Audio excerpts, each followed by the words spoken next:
Put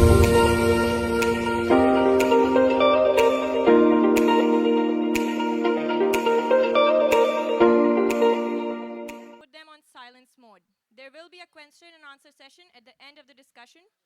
We would appreciate if complete silence is observed while the session is in progress. Our moderator for this session is Taha Kehar, who is a novelist, journalist, and literary critic. He is also the author of 2 novels. Our guest today is Omar Shahid Hamid, who is in conversation with Taha, and he doesn't need an introduction at all. Please begin. It's a great pleasure for me to chair this session on Betrayal by Omar Shahid Hamid, who very rightly doesn't need an introduction, but I still need to give you one. So, Omar Shahid Hamid is an award-winning author and an officer in Karachi Police's counterterrorism department. And he's the author of 5 novels, including The Prisoner, The Spinner's Tale, The Party Worker, The Fix, and hopefully the list will go on. So, I may have mentioned this to you earlier, but I approached your work in a very random order. Yes, we were discussing this, yeah. Yeah, I think I started, where did I start? I think I started somewhere in the middle, and then I went back. I'm not sure there's a right order for to sort of read One them in. should read books in the right order, I feel. But this struck me as a very interesting book simply because it drew on a topic that I was very interested in, the covert operations between India and Pakistan. Why did you focus on this, especially after doing a book on cricket? Um, as you said, Taha, it's anytime you write a book which is based on this sort of Cold War type scenario, it's a very interesting topic. Whether you're writing about the formal Cold War between the U.S. and the Soviet Union and all the literature that came from that, Forsyth, Licard, those sorts of people, or you write what I consider is modern day regional based counterpart, which is this kind of Cold War between two neighbors in South Asia. So in that sense, it was always going to be a fun book to write, which it was. And from a personal point of view, I always believe as a writer in trying to expand my writing horizons. So I started writing a lot about crime, and my first 3 books were very focused on Karachi and the city and its politics and its crime. And then, as you said, I moved on to the fix, which was totally different. It was about cricket and match fixing. And for me, this was a further departure, which makes it a bigger challenge. But as I said, it keeps, in my mind, it keeps the writing fresh and it keeps me on my toes. Was there a significant amount of research involved, or did this flow very naturally for you? There was, no, I'm not sure I can share the amount of research, uh, partially because this is also a professional space that I inhabit, the world of intelligence and those sorts of things. So, in that sense, a lot of it did come naturally, a lot of it again came from colleagues and being able to penetrate a world which is otherwise very opaque. But yes, it wasn't, it also entailed a lot of research, a lot of sort of professional research, especially on the way that things are done across the border. I hope I'm not giving away any secrets there, but yeah. You will soon, but so much of your work draws heavily on headlines. And as I was reading Betrayal, I kept thinking of Kulbhushan Yadav. That was the first thing that came to mind when I read the initial pages. So how much of it? Any similarities are completely incidental. We have to say that. If we don't say that, we're not novelists. But how much of this is based on reality, or to what extent does it draw heavily from the Kulbhushan case? Um, Honestly, I don't know to what extent it draws upon the Kulbhushan. the realities or whatever actually happened there. But of course, it's inspired by it.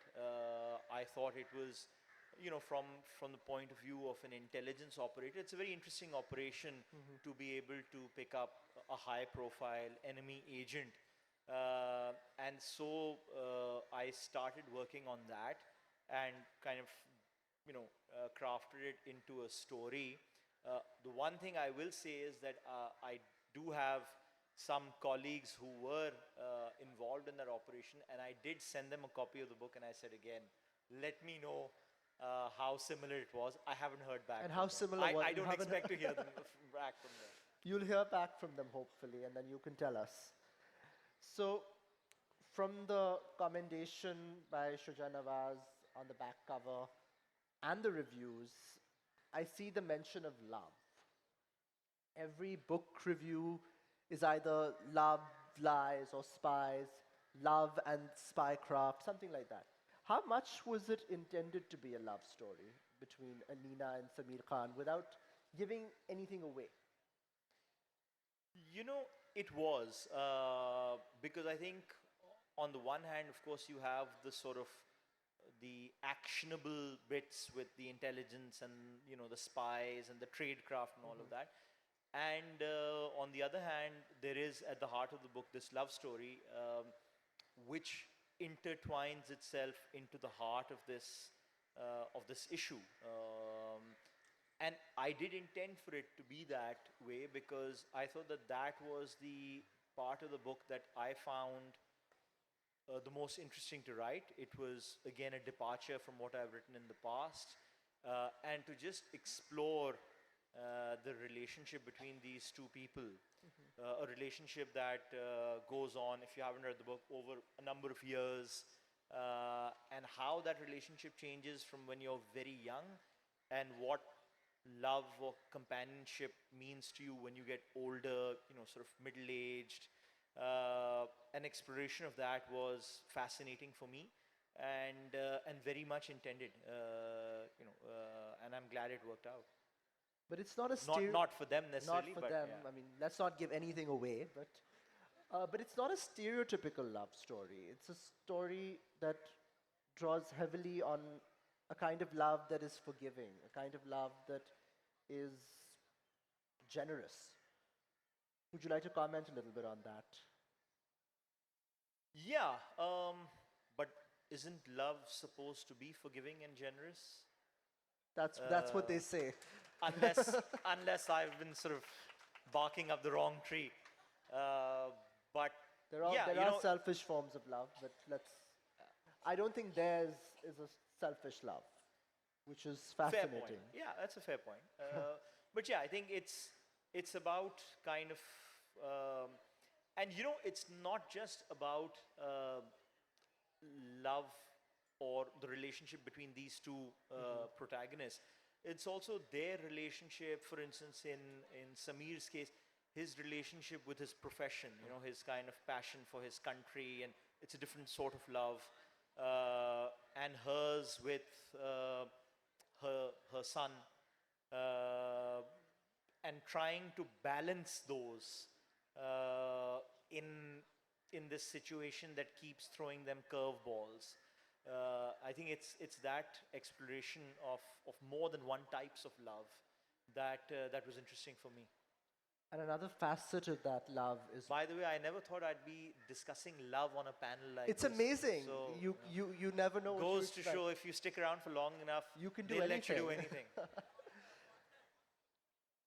But another facet of that love is loyalty, whether it's loyalty to the people in your life. Right at the beginning of the book, it says, in order to gather intelligence, a spy must betray those closest to him. That's also a form of disloyalty. And But this is what, yeah. that is, it's that's the sort of contradiction of this profession, right? That it is a profession that is supposed to be anywhere in the world. It doesn't have to be in Pakistan, but anywhere in the world, intelligence is a profession where loyalty to the nation and love for the nation or for a belief system or whatever is paramount. And yet it is a profession based on lies and based on betraying others. uh, and that's just the way it is. And everyone, I think, who has ever worked in this profession of intelligence has at some point or the other had to face this contradiction where you are you find yourself in a position of betraying either your beliefs or the people that you care for the greater good. So where do you put that greater good? Where in your mental sort of pedestal do you kind of place that? I'm going to take you away from love and loyalty and take you towards the female character in your book. We were on a panel 2 years ago where you mentioned that you got a lot of flack for the way you presented women. Um, did that in any way inform the way you conceived the character of Alina? When I wrote my first three books, as you said, I did one of the criticisms um, that I faced was that my female characters were not very fleshed out. And I think that when I kind of look at it myself, I look at it from 2 points of view. One was, of course, that I was a new writer and a writer without any experience of having gone through any sort of formal training process as a writer. And the second was that the worlds that I created in the first three books are very heavily sort of male chauvinistic world. This world of crime and politics in Karachi or the world of religious extremists. There's not a lot of space for strong female protagonists. Had I created one, it perhaps would not have fit in with the mood of those books. And so I took this as a challenge when I wrote The Fix to kind of base the whole story around female characters. And Betrayal, I mean, The Fix was a position or a thing that I took quite ahead. I think Betrayal is a little less than that, but again, I feel that the interesting thing for me was crafting this strong female protagonist who has contradictions, but like all of us do. But I feel that my success in it is that she's fleshed out. She's a real live person. So you read Betrayal and you realize this is Pakistani politics at its all-time realistic best. So to what extent do you think it's an accurate depiction of the way power is used and abused in political circles? And this is where you probably may have to name names, but I think, again, coming back to this sort of profession of intelligence and, these sorts of games that various intelligence agencies around the world play with each other, it's an accurate portrayal, and really you could take this story and place it in any other context. You could place it in the context of what's going on in Ukraine today, or what we saw during the Trump years in the US. It's the same levels of deception, the same levels of betrayal, the same sort of maneuverings of a deep state, especially when that deep state is in conflict and in competition with the deep state of another country. So yeah, I think it's pretty standard. it's pretty standard, okay. Never a dull day in that business. So when you read Betrayal, you realize that the story drifts from place to place. There's a section that is based in Europe, there's a section that's in Islamabad, there's a Karachi. I believe you're in Kandahar for a while. You're all over the place. Um, the bit that I want to focus most on is the European bit, where we see someone who has been radicalized. And I was so fascinated by that aspect, that it was homegrown radicalization that you were emphasizing. And I just want you to focus a little bit about how fiction can produce a more realistic image of the way people are radicalized. Because there was a time not too long ago where someone like John Updike was writing a novel about people reading the Quran and getting radicalized. So I just want you to comment a little bit about the role of fiction in helping people understand this very subtle process. I think fiction is probably a much better medium than to try and explain how this sort of thing happens as compared to non-fiction.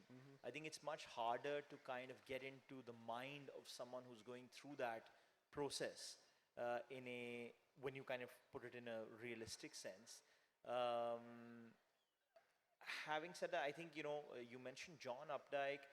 I think we had a kind of series of books, especially in the immediate aftermath of 9/11, where people kind of like jumped on the bandwagon and did a lot of stereotypes. Stereotypes that actually, when you look at things on the ground, don't make sense at all. Uh, for instance, when I wrote Betrayal, I didn't have any first-hand experience. I might have first-hand experience of looking at radicalization in Pakistan, but I didn't have that experience of looking at it in France. And so I did a lot of research. I spoke to people who've sort of worked in that field, spoke to other law enforcement colleagues from France, people who've lived in the banlieues and things like that as well, to understand where that feeling of otherness or not being part of the mainstream comes from. And I think that's the thing of it, that as a writer you've got to put in that amount. You've got to try and understand your own characters. So if John Updike didn't do that, then great as he is, otherwise he's just being lazy, I suppose. But what are the processes involved in understanding a character like that? How did you climb into the skin of that particular character? Again, I'm not naming the character. I'd like you to figure it out. Buy the book, read it. As with any character, you've got to try and, certainly what I try and do is, you've got to try and put yourself in his or her position and try and think, all right, if I'm in this position, what would I be feeling? What would the natural emotional response when abandoned as a baby and you grow into a young man? How would that sense of abandonment evolve over 20 odd years or however long? How would that turn into resentment or rejection or whatever? And I think that's whenever I try and flesh out my characters, that's the process that I go through. Try and put yourself in their heads, try and work back to, okay, what would a natural response be if you were put in this situation? So 5 books later, how different is your writing process? Is it Sorry? how different is your writing process? Are we? I don't think the writing process has changed, but I think especially when you explore kind of new material, there's an element of research that's come into it that perhaps I didn't require for my earlier books, because I drew a lot on my personal experiences, or I wrote what I knew at the time. So there's a great degree of research, certainly in the last 2 books. I think there's a lot more self-criticism. I think when you're sort of, I don't know if you went through this, but I think as a newer writer, I just kind of wrote, whereas as I try and polish myself more and more, as I grow It's a journey, older as a yeah. writer, yeah, you kind of It's a journey. look back and read things and say, no, that doesn't sound right, that isn't placed in the right spot. So there's a lot more introspection. There's a character from The Prisoner who reappears. I'm not going to name who it is, but why did you decide to bring him back? He was one of the principal protagonists in the Prisoner was a character called Constantine D'Souza, and he comes back in Betrayal, and when I wrote him, I never intended it to be this way, but just the kind of response that I got about him as a character after I wrote The Prisoner, and he was just too good to throw away. And I had always had this in my mind that I will bring him back at some stage.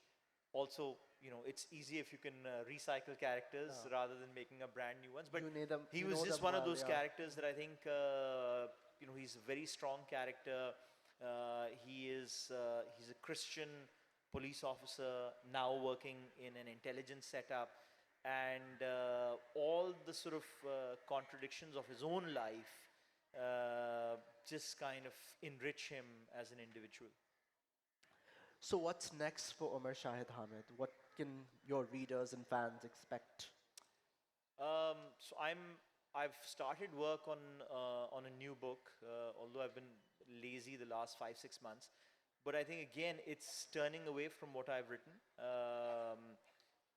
I'd like to explore, especially what we've seen in the last 3 or 4 years globally, with the rise of these sort of very right-wing demagogic figures, whether it was Trump or whether it was someone like Modi or other sort of political figures. And I thought it would be a great idea to write a sort of lightly satirical book on the rise of demagogues, sort of both in the West, in developed countries, as well as in developing countries, and to see how you can juxtapose that in the context of a novel. So can we expect a more globalized canvas with stories moving back and Yeah, forth from absolutely. It's essentially it's a book that's about two elections. It's about an American presidential election and a Pakistani election.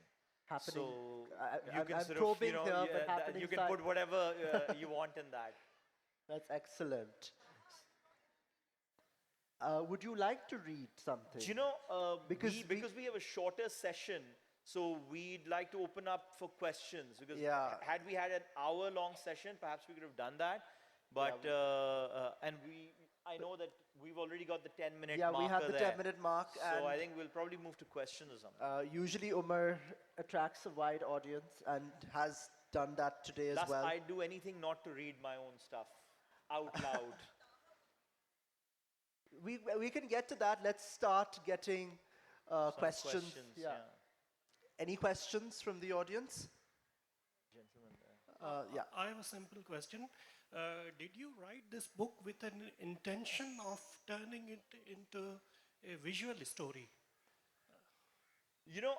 I haven't written any of my books with that intention, but I do understand that if it sort of lends itself to becoming translated into a visual medium, into film or drama or whatever, I'm happy for that to happen. Any other questions? Yeah, Assalamu alaikum. My name is Suhail. Here. Yeah.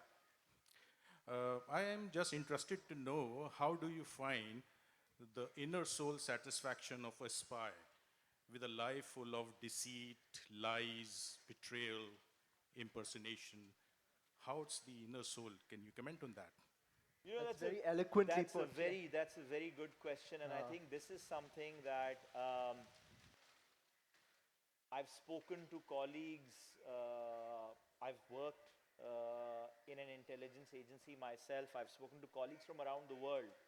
And I think this is something that probably at the end of your career, a lot of people who've been in this business struggle with.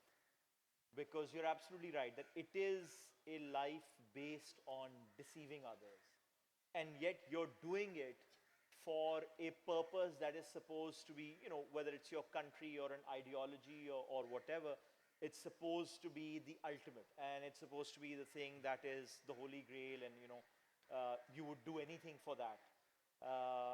But how can you build a relationship of loyalty based on a career of deception? So, good question, and I think, at some point explore this with colleagues who've retired and all as well, as to how they can square that. Perhaps I'll face this contradiction myself in a few years. Any other questions?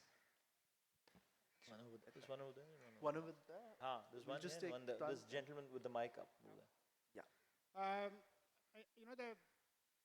The unique Yeah. thing about reading your fiction is that it has a local context as compared to when we read all the other fiction in English. And I think in Urdu language, after Ibn Safi or anyone, there aren't many who are writing in Urdu. would there be a plan to write a book in Urdu or translate any one of them? So, a great question because it allows me to plug myself shamelessly. You're absolutely right. I had always said that I would be happy to publish my books in Urdu, but the problem was that I don't have the skill to write in Urdu myself. But over the last few months, I've been working with a local publisher and with the local translator, and I believe the prisoner's translation has been completed, and we're hoping that it will come out in Urdu in probably 4 or 5 months' That's time. remarkable. So I think it'll be certainly a very interesting experience for me because it's a whole new audience and a very different audience, and I'd love to see their take on it. Any other There was a questions? question Yeah. there. Yeah, my name is Fawad. It's a very good idea to translate that novel of yours into Urdu. That would give you good access to a lot of people who are unable to understand English. So I really support that idea of yours. I've read two of your novels, the last two, The Fix and this Betrayal. I believe you should explore the idea of making a film or at least a Netflix series on it, so at least we will have something to counter the what you say the Indian propaganda that is going on unabated on all the different There's a forums. particular We don't have reference here. anything of that sort. Fawad साहब आप कोई अच्छी offer दे दें तो मुका कर लेते हैं. You know, the thing is, my personal opinion is that again, the book was not written as a piece of propaganda, but what it does show and what I've tried to show is that when you have this sort of atmosphere where you have this virtual Cold War between two countries and two intelligence establishments fundamentally fighting with each other constantly, what it becomes is, it moves past the ideology, and what it ultimately sort of boils down to is it becomes two sets of professionals pitting their wits against, their counterparts across the border. So they don't have to have a particular loyalty to caste or religion or anything like that, but it becomes about that. And I think that was very true in the Cold War as well. And I think that's certainly true where we stand right now in relation to India. So I think that's the thing that I wanted to try and capture in Betrayal. Any other questions? Yeah, we have quite a few. So we could go with the lady. Oh, yeah, you can go ahead first. Yeah. Omar, Assalamu alaikum. I'm Shajil, huge fan. Just a question on Betrayal. Usually when we, reading novels, we are looking for a happy ending. So was there any time while you were writing this thing that you had an alternate ending to the story? Or did It's a you ever very thought of interesting that? question. Did you ever thought of that? You that know, way? I did, without wanting to give away too much, I, on the advice of my wife, switched the ending. Now, I'll let you figure out when you read the book how I switched it. I won't sort of say that, but I did switch the ending. I'm not sure if it made it happier or not, or perhaps I'm just a very sad person, but I did switch the ending. It's a sign our writing is influenced by our spouses as Yes. well. Could we, yeah. Assalamu alaikum. I'm not The real deep state. Omar, I'm not just a fan, I'm almost a groupie because here I am again. But what I wanted to know was, once I asked you when I think I read The Prisoner, wouldn't your police colleagues be unhappy to read about themselves in not the most favorable way? And you said, oh, the police never reads. So what about the intelligence people? They might not be very happy in the way that you've portrayed all of them, at least. So do they read? Um, I'll walk back my comment about the police not reading because I think you're surrounded by about 5 police officers in your immediate vicinity. They all read. They all read. As I found out subsequently. True story, what I mentioned to Taha earlier, that obviously the events in the book were sort of inspired by this Kulbhushan story. And I came across some colleagues, professional colleagues, who had worked on that operation. And I actually sent them copies of the book and I said, listen, did I get it right or not? I haven't heard back yet, but I promise when I do hear back, I'll share it with you. Silence is obviously Perhaps I some kind of perhaps I approbation. hit too close to home. Any other questions? Yeah, The young man in the blue. young man. I have a question. When you were talking about right-wing nationalism and the rise of right-wing nationalism, what do you think about the rise of Marine Le Pen and the National Front in France? You know, again, very interesting because it's, I mean, when you look at the National Front, I remember sort of when I was in university and all, there was this right-wing fringe nut job group who over the last 20 years became totally respectable. And I think one of the things that I want to explore in this book that I'm writing is exactly that. How do you move from people who were very much on the, not just political fringe, but on sort of, who were essentially comedy showcases, right? Who were the butts of jokes on late night comedy sketch shows, and how that brand or that breed of politician has moved to the center of the stage across the world. It's a global phenomenon, right? It doesn't matter if you're a developing country or a developed country or whatever.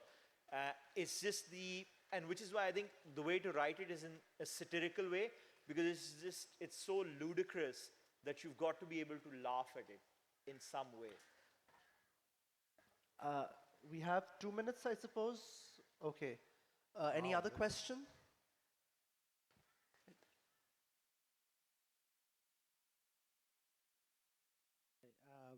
I just want to know that your book was turning into a book, into a movie. What that happened? Like the prisoner was turning into a movie or net series. It is.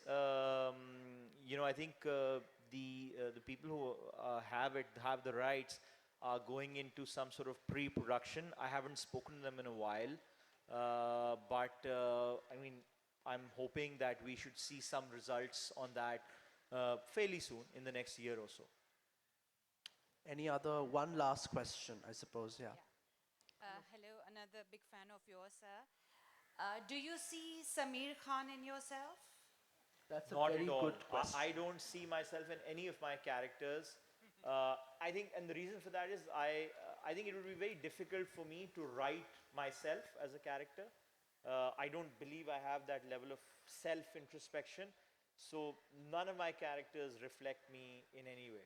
You know? So if you thought he was a good guy, that's not me. I suppose we have time for one very quick question. Right there. We're doing, you know, they've whipped us into shape. We're like, We're really brilliant. good, yeah. Fantastic. G. Is it on? Yeah, Omar, so congrats. And my question is, because you know your books reflect a lot of interest and command of international relations, geopolitics, and so forth. So are we on the verge of World War III, given what's happening in Ukraine? Sorry, can you repeat Are we that, on the Saad? verge of World War III? Are we on the verge of World War III, given what's happening in Ukraine? I suppose one could say that, you know, with Russia and Ukraine, you're just a couple of soldiers, vodka rations away from World War III at any given time. Let's put it this way, we always live in interesting times. And what a way to end this session. Thank you so much, Umar, and thank you. you so much for being a lovely Thank audience. you. Thank you.